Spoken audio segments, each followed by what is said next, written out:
भक्तजनों, हर हर महादेव। श्री शिव महापुराण भाषा तिथि पार्वती खंड का 20वां अध्याय। नारद जी बोले, हे ब्रह्मांड, शिव जी के नेत्र से उत्पन्न अग्नि कहाँ गई? शिव जी के उस चरित्र को मुझे सुनाइए। ब्रह्मा जी बोले, शिव जी ने तीसरे नेत्र की अग्नि से कामदेव को भस्म कर दिया। सारे संसार में हाहाकार मच गया। सब देवता और ऋषि मेरी शरण में आए, उस दुख को सुनाया और कहा कि निष्प्रयोजन ही वो अग्नि सारे संसार को जला रही है। तब मैं उस अग्नि के पास गया। वो काम को जला अट्टहास करके जल रही थी। वहां पहुंच मैंने शिव जी की कृपा से उसे शीघ्र ही रोक दिया। उस बड़वा को लेकर मैं समुद्र की ओर चला गया। मुझे जाते ही देखकर समुद्र ने दौड़कर मेरा स्वागत किया। मैंने सब कथा बतलाकर उससे उस अग्नि को अपने तक स्थिर रखने का मंत्रणा दी। तब तक प्रलय नहीं होता जब तक तुम इस अग्नि को अपने अंदर समाहित कर लो। मैंने कहा कि हे समुद्र, उस समय मैं यहाँ आकर स्वयं ही वास करूँगा। तुम शंकर जी की इस क्रोधाग्नि को छोड़ देना। तब तक ये तुम्हें मर्यादित रखने के लिए तुम्हारे विशेष जल को पीती रहेगी, परंतु तुम इसे सावधानी से धारण किए रहना, नहीं तो यह हाथ नहीं आवेगी। समुद्र ने कहा, अच्छा, मेरे सिवा इसे कोई धारण तो कर नहीं सकता, क्योंकि ये बड़वा शिव जी के क्रोध से उत्पन्न हुआ है। हे मुने, तब मैं अपने लोक को चला गया। समुद्र भी अपने में समाहित हो गया। संसार में शांति स्थापित हो गई। श्री शिव महापुराण तृतीय पार्वती खंड का 20वां अध्याय समाप्त। भक्तजनों, हर हर महादेव। 21वां अध्याय नारद उपदेश। नारद जी बोले, हे महाप्रज्ञ, ये तो आपने शंकर भगवान की बड़ी अद्भुत कथा बतलाई। इसके पश्चात क्या हुआ? हे दयानिधि, आज वो भी चरित्र मुझे सुनाइए। ब्रह्मा जी बोले, हे तात, शिव जी के अंतर्धान होने से पार्वती जी को बड़ा दुख हुआ। वो शंकर जी के वियोग में रोती विलपती वहीं मूर्छित हो पृथ्वी पर गिर पड़ी। तब इसका समाचार हिमालय को दिया। वो दौड़ते हुए पहुँचे और अपने आंसू पोंछकर उनको गोद में उठा घर ले आए।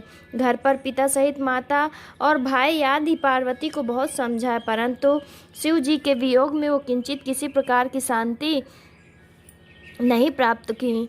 वो कदापि शंकर जी को नहीं भूली। हे महामुने, तब इंद्र ने हिमाचल पर्वत पर तुम्हें भेजा और तुम स्वेच्छाचारी शीघ्र ही वहां जा पहुँचे। हिमालय ने तुम्हारा सत्कार किया और तुमने उच्चासन पर बैठाकर उनकी कुशल पूछी। हिमालय ने शिव जी द्वारा काम दहन का समाचार कह अपनी पुत्री का दुख प्रकट किया। तुमने कहा, शिव जी का भजन करो। ये कहकर तुम उठ खड़े हुए और उनसे विदा हो एकांत में पार्वती जी से मिले। उनके हित की बात बताई और कहा कि तुम शिव जी के अतिरिक्त किसी को भी पति रूप में न ग्रहण करोगी। इससे पार्वती ने एक लंबी सांस ली और तुमने कहा कि मुझे शंकर जी की आराधना करने के लिए मंत्र दीजिए। बिना सद्गुरु के विद्या सफल नहीं होती।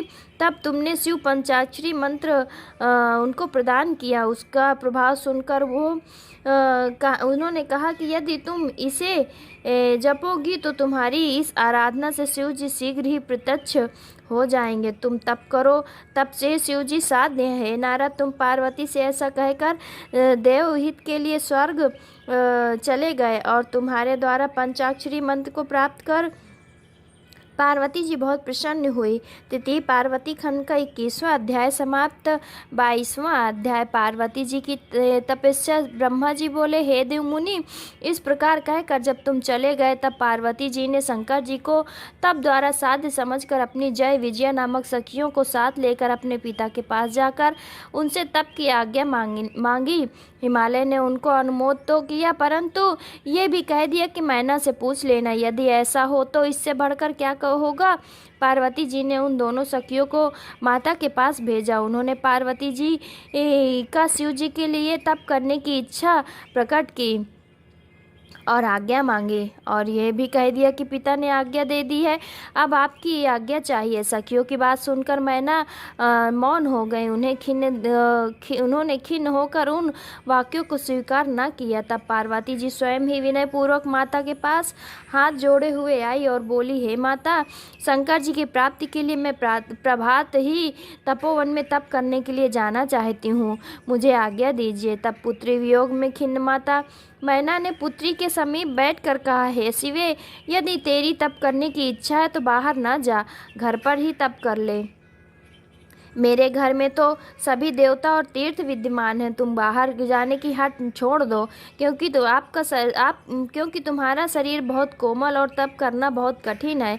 इस प्रकार मैना ने पार्वती को बहुत समझाया, रोका, पर शंकर जी की आराधना के बिना उन्हें सुख कहाँ था। तब शैलप्रिया मैना ने पुत्री को बहुत दुखी जान तप करने की आज्ञा दे दी। माता की आज्ञा पाकर पार्वती माता पिता को प्रणाम कर अपनी सखियों को साथ ले वन में तप करने चली गईं। अनेक प्रकार के मतों तथा वस्त्रों को त्याग कर उन्होंने मौजी और मृगछाला को धारण किया और गंगोत्री के समीप जहाँ शंकर जी ने काम को भस्म किया था, उसी गंगा अवतरण नामक स्थान में श्रृंगी तीर्थ में शंकर जी का स्मरण कर तप करने लगे। तब मन के साथ इंद्रियों को भी रोक कर वो कठिन तप में स्थित हो सभी वस्तुओं के कष्ट को उन्होंने सहन किया। पंचाक्षरी मंत्र में रत पार्वती सर्वकाम फलदायक महादेव जी की कठिन तपस्या करने लगी।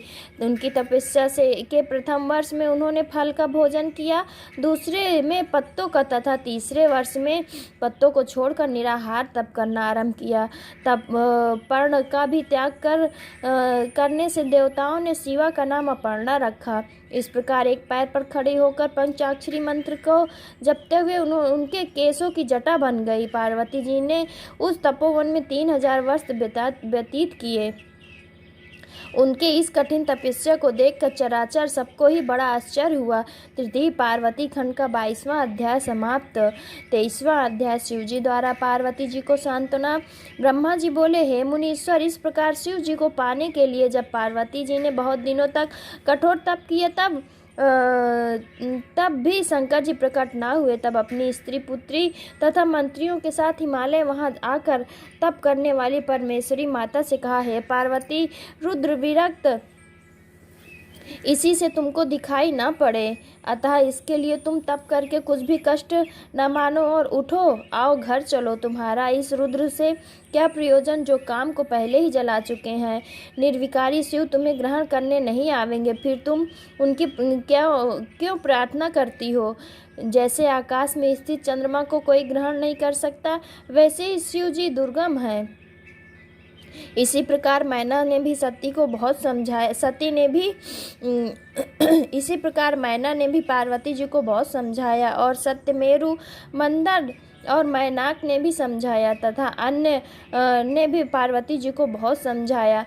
तब उन सब की बातों सुनकर पार्वती जी ने हंसकर कहा, हे तात, हे मात, मैंने जो पहले कहा था क्या आप उसे भूल गए। मेरी तो यही प्रतिष्ठा है कि उन्हें चाहे कामदेव को भस्म कर दिया हो, चाहे कितने ही विरक्त क्यों न हो, परंतु मैं अपने भक्त वत्सल शंकर जी को अपने तप के प्रभाव से प्रसन्न करूंगी।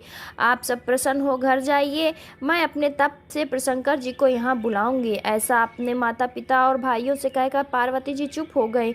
विलक्षण बुद्धि वाले सुमेरु आदि पर्वत पार्वती जी की प्रशंसा कर अपने घर चले गए। पार्वती जी और कठोर तप करने लगी। तब उनकी तपस्या से चराचर त्रिलोकी और देवता असुर संतप्त हुए। इंद्रादि देवता बृहस्पति से विचार कर मुझ ब्रह्मा के शरण में आए। बड़ी स्तुति की मैंने हृदय से शंकर जी का स्मरण कर पार्वती जी के तप पर विचार किया। विश्व को दग्ध जान मैं उन विष्णु जी से कहने के लिए क्षीर समुद्र में उनके पास गया। विष्णु जी ने कहा, मुझे सब ज्ञात है, मैं आपको साथ लेकर शिव जी के स्थान चलता हूँ। पार्वती जी का पाणी ग्रहण करने के लिए शंकर जी से प्रार्थना करूँगा, इससे लोगों का कल्याण होगा। जैसा भी होगा शंकर जी को इसके लिए उद्यत करूँगा। तब देवताओं ने कहा, हे महाराज, आप जाइए, हम लोग तो नहीं आएंगे, क्योंकि प्रतापी शंकर जी के भयंकर क्रोध से कोई नहीं बच सका। काम को तो उन्होंने पहले ही भस्म कर दिया। विष्णु ने विष्णु जी ने कहा, नहीं, तुम लोग डरो नहीं, शंकर भगवान तुमको भस्म नहीं करेंगे।